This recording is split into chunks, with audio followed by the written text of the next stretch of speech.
I wanted to take you this morning to the town of Tarsus, a place where Paul grew up, and his citizenship would always be an important part of his identity. Paul grew up here and at some point in his life learned how to be either a leather crafter or what we normally think of as a tent maker, probably sewing together panels of goat hair tents that were famous in this area, made out of what's called silicium after the Cilician mountain range, the Cilician plains and gates.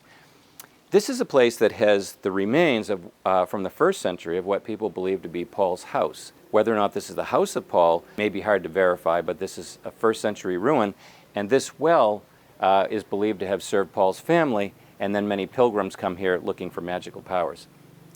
I wanted to bring you here because of Paul's trade as a tent maker. As you know, Paul was not only a missionary, but Paul had a trade that went with him wherever he went. A trade that was uniquely mobile, universally of interest to people. He could serve people anywhere he went in the Roman Empire. One that was profitable. Paul said he even served his whole team.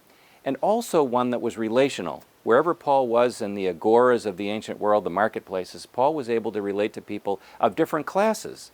And that was part of his identity. He was a Roman, he was a Jew, and he was a tent maker.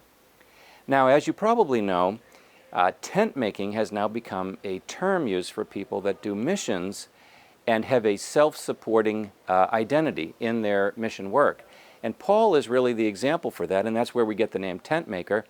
Now you may be more familiar with the term business as mission, as people are beginning to spend more and more of their energy and creativity finding ways to be in other cultures doing ministry with another identity.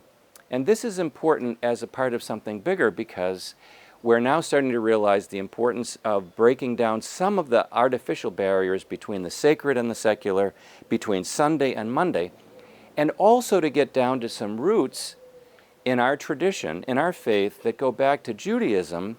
The idea that work is good is actually something that was very much a part of Paul's heritage as a Jew, in fact, even as a Pharisee. They were studying under Gamaliel as students. Paul was a very strong student. He says he was the best in his class. But Paul was learning, even from Gamaliel himself personally, that manual labor needed to go hand in hand with the study of Torah. Well, many of us as Christians have had a long history of separating clergy and laity, sacred work from secular work, and have only recently begun to understand the value and the sacredness of a person's work, that all work can be good work. And that was something that Paul needed to communicate to the Thessalonians, and something that he modeled in his life. That being a tent maker, or what we might say today, doing business as ministry, was really a vision that could encompass everyone in the church.